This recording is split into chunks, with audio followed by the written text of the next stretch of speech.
Assalamualaikum sobat catur dimanapun berada, jumpa lagi di channel Kiwong DL LCS.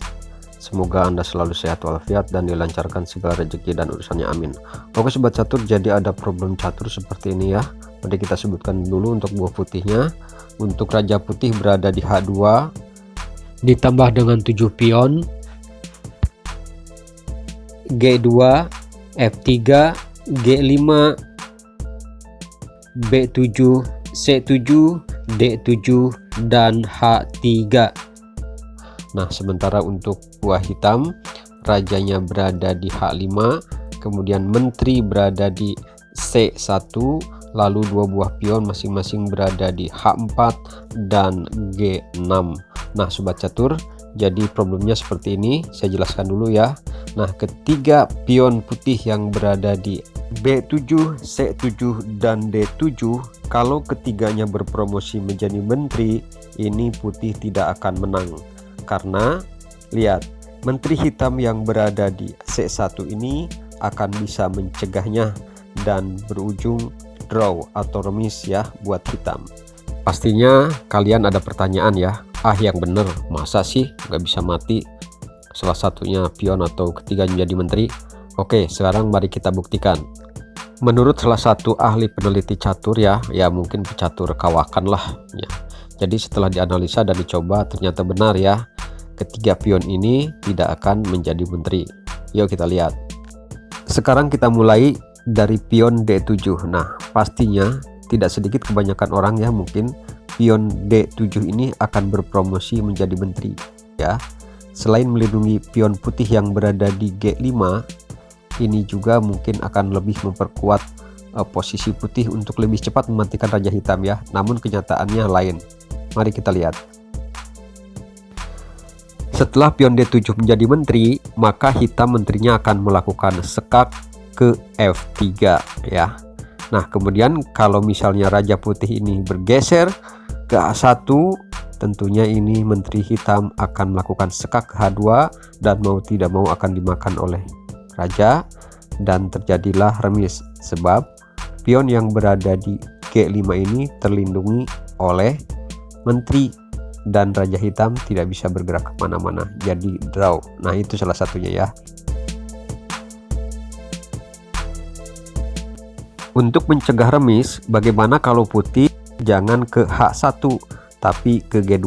Tetap sama saja ya teman-teman ya, karena menteri ini akan terus melakukan sekak. Lihat.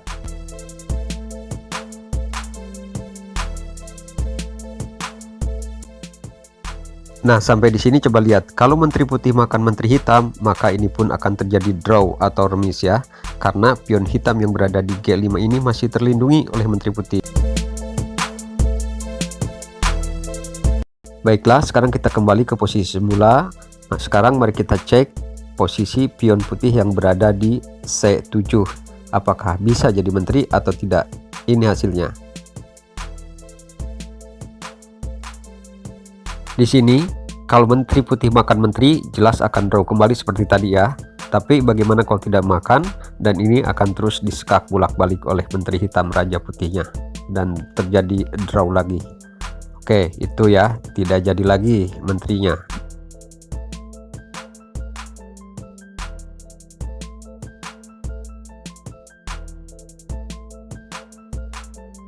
Baik, sekarang kita tes untuk pion yang ketiga yang berada di B7. Apakah ini bisa menjadi menteri dan bisa memenangkan permainan ini atau tidak menterinya? Yuk kita lihat.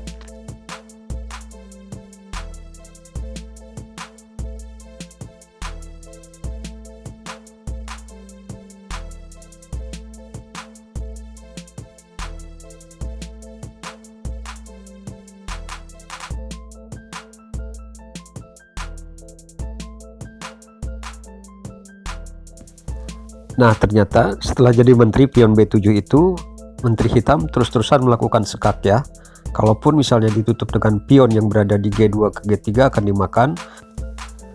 Dan ternyata pion B7 menjadi menteri tidak bisa banyak membantu ya, karena menteri hitam terus-terusan melakukan sekak buat raja putih. Dan ini pun draw lagi. Nah sobat catur, jadi seperti itulah ya, setelah dicek ketiga pion ini setelah menjadi menteri tidak bisa banyak membantu. Lalu di problem ini bagaimanakah caranya biar putih menang? Dan jadi apakah ketiga pion itu?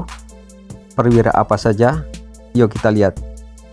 Solusi untuk putih biar memenangkan permainan ini, biar memenangkan problem ini, kuncinya ada pada pion yang berada di set 7. Itu yang pertama ya, yang kita jadikan benteng dulu atau rock.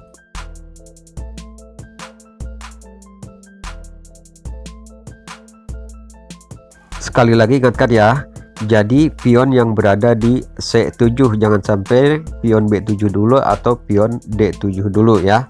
Mari kita lihat. Nah, setelah pion putih menjadi benteng, kemudian menteri hitam sekak, ini raja akan berkelit ke G1. Kalau disekak lagi tentunya akan dimakan oleh benteng. Dan pion putih yang berada di G5 itu sudah bebas ya, tidak terikat, tidak terlindungi. Maka satu-satunya jalan untuk hitam yaitu rajanya memakan pion. Dan kalau sudah begini pastinya putih menang, jelas ya, menang kualitas.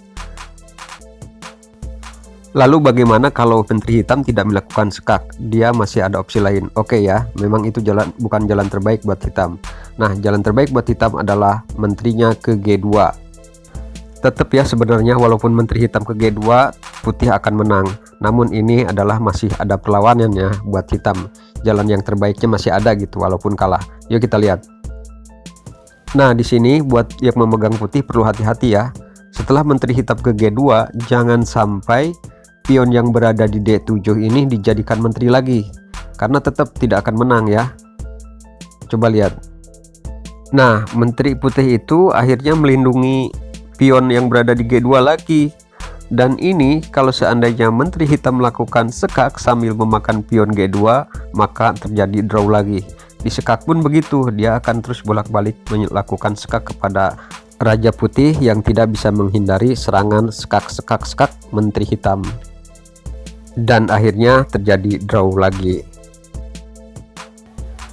Baik, sekarang kita kembali ke posisi semula. Jadi setelah pion C7 ini berpromosi menjadi benteng ke C8, maka langkah terbaik hitam adalah menterinya ke B2. Nah, ini tujuannya adalah untuk mencegah lagi pion B7 berpromosi menjadi menteri. Namun sini putih cerdik ya, dia dijadikannya gajah. Nah, sobat catur gajah ya. Jadi bila mana menteri hitam melakukan sekak ke E5, kalau dimakan gajah, pion putih maksudnya yang berada di G5 itu tidak terlindungi, dan raja hitam tidak akan remis, masih bisa memakan pion tersebut.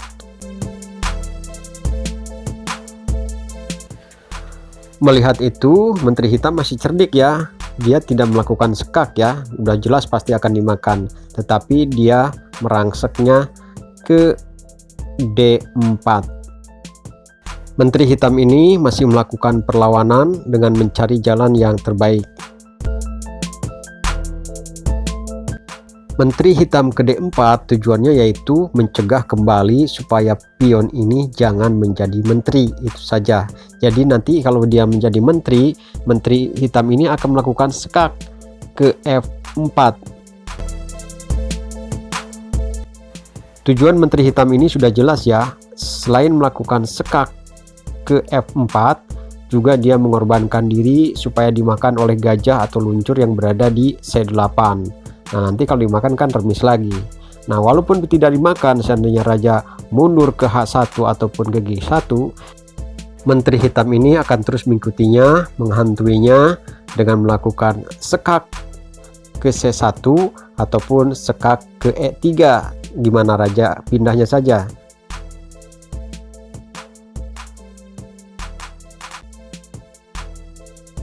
Nah, setelah sampai di sini, dimakan tidak dimakan ini akan terjadi remis ya.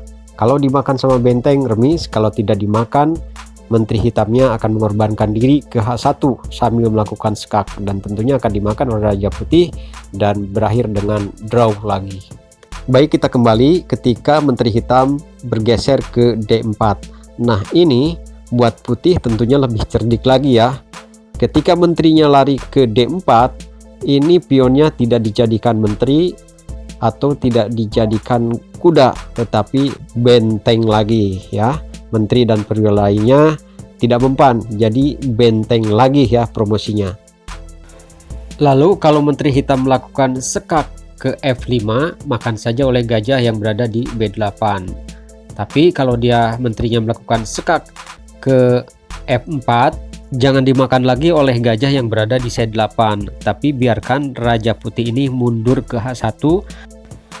Karena kalau gajah memakan Menteri Hitam F4, ini akan terjadi drop lagi, sebab pion yang berada di G5 terlindungi oleh gajah. Maka dari itu Raja Putih bisa bergeser ke G1.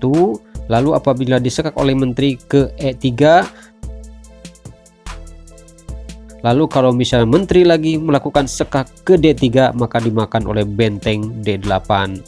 Dengan demikian Putih menang, tidak mengalami draw, dan Raja Hitam pun masih bisa memakan D5 ya. Jadi seperti itu ya untuk solusi problem catur ini.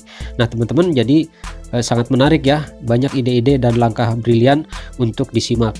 Oke sobat catur, sampai di sini dulu. Jika kalian tidak percaya silahkan cek ya di papan catur sendiri untuk mengutak-ngatiknya.